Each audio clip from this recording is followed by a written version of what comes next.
Bismillahirrahmanirrahim. Assalamualaikum warahmatullahi wabarakatuh. Alhamdulillah, puji syukur tidak lupa kita berikan pada Allah Subhanahu wa Ta'ala. Hari ini kembali lagi dihidupkan setelah tidur beberapa jam. Mudah-mudahan Allah selalu memberikan kesehatan pada seluruh umat, khususnya umat Islam. Insya Allah istiqamah dalam berdakwah, menyampaikan Al-Quran, sehingga umat ini menjadikan Al-Quran sebagai keyakinan dan standar hidup dalam kehidupan sehari-hari. Salawat dan salam tidak lupa kita kirimkan kepada Nabi Allah Muhammad SAW, keluarganya, para sahabatnya, dan pengikutnya sampai hari ini, dan juga sampai mereka yang hidup di akhir zaman. Seperti biasa, saya kembali menyampaikan Al-Quran dalam surah Al-Baqarah.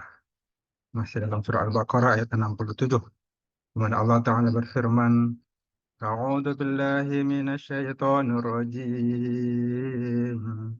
Bismillahirrahmanirrahim.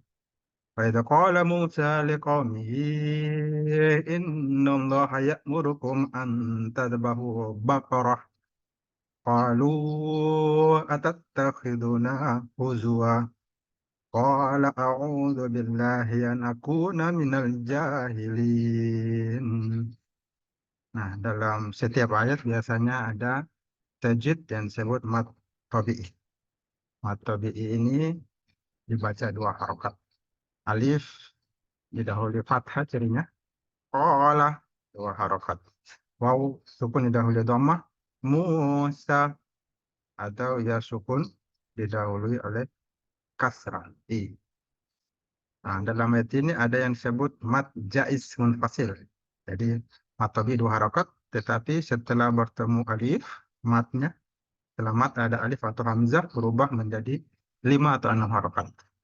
Nah, jika berada dalam dua kata, maka disebut mat jaiz munfasil. Contohnya, liqaumihi innallah. Nah, pada kata pertama diakhiri dengan mat, kata kedua inna diawali dengan alif atau hamzah. Berubah dari dua mat tabi'i menjadi mat jaiz munfasil, 4 atau 5 harokat. Nah, kata inna ini disebut gunna musyaddadah hukumnya. Nun bertasdid cirinya atau mim bertasdid. Dibaca 2 atau 3 harokat. Innallaha. Nah, Allah dibaca tebal. Tafkhim kalau dengan didahului fathah atau dhamma tebal. Kalau didahului kasrah, nah, dibaca tipis tarkik. Nah, ada dua contoh mim sukun bertemu huruf hijaiyah, nah, izhar syafawi karena bertemu selain mim dan ba. Ya'murukum an. Nah, berikutnya ikhfa baca sama dan dengung. Tazbahu. Tazbahu. Nah, ini za, ini sifat hurufnya keluar dari lisan. Lisannya di mana ujung lidah bertemu dengan ujung di atas. Za bertemu dengan ujung di atas. Tazidu abad. Antazbahu baqarah. Qalu atattakhiduna. Nah, ini mat jaiz munfasil karena dalam dua kata ada mat setelahnya alif. Ayat ini diakhiri dengan mat adat sukun. Jadi dibaca satu bisa, dua atau tiga alif. Di mana Allah Ta'ala berfirman, dan ingatlah ketika Musa berkata pada kaumnya, Allah memerintahkan kamu agar menyembelih seekor sapi betina. Mereka bertanya, apakah engkau akan menjadikan kami sebagai ejekan? Nah, ini hikmah Allah menyuruh menyembelih sapi itu agar hilang rasa penghormatan mereka pada patung sapi, patung anak sapi yang mereka sembah. Jadi mereka menyembah anak patung sapi dari emas. Nah, ini Allah perintahkan mereka.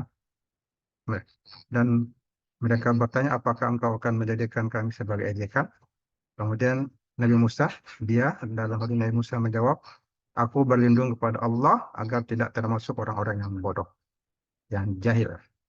Nah, ini menjelaskan masih juga membahas tentang kisah Bani Israel.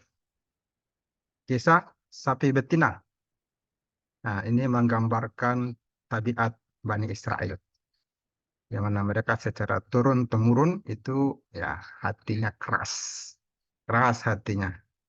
Untuk menerima kebenaran, mereka berat.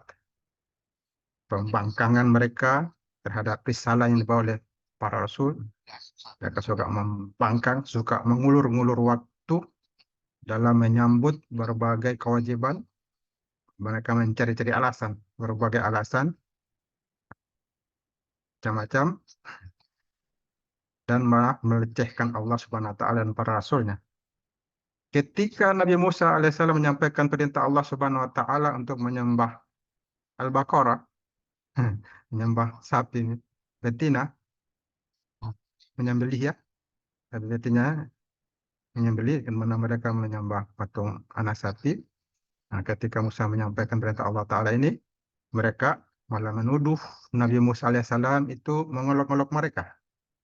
Nah, Nabi Musa menganggap kebodohan ini dengan berlindung kepada Allah.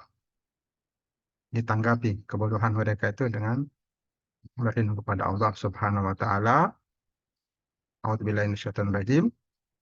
Berlindung kepada Allah dan mengajak mereka dengan lemah lembut melalui pemberitahuan dan sindiran tentang adab-adab di hadapan Tuhan yang Maha Mulia.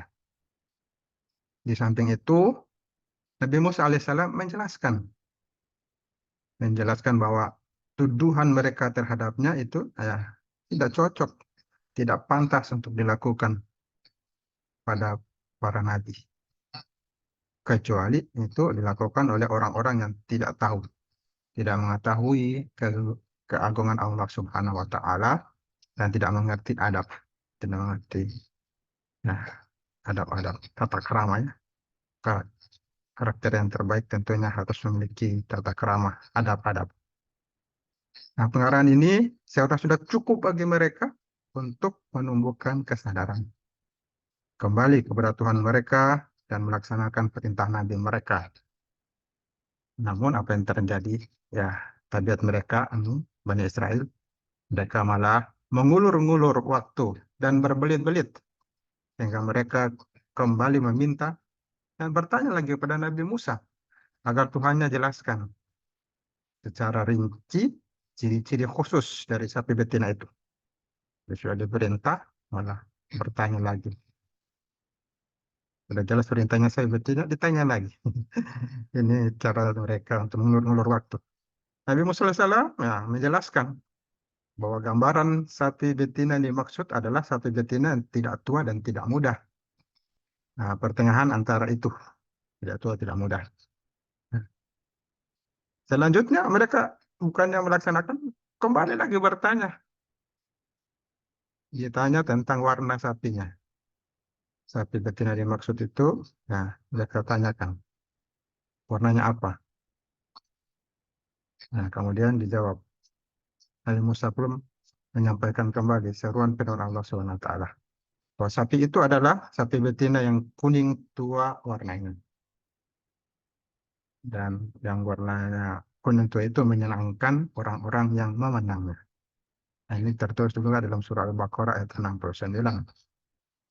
Nah, dari kisah ini, dari rentetan pertanyaan dari Bani Israel ini mengisyaratkan bahwa mereka itu masih ragu dengan kebenaran yang disampaikan Nabi Musa alaihissalam.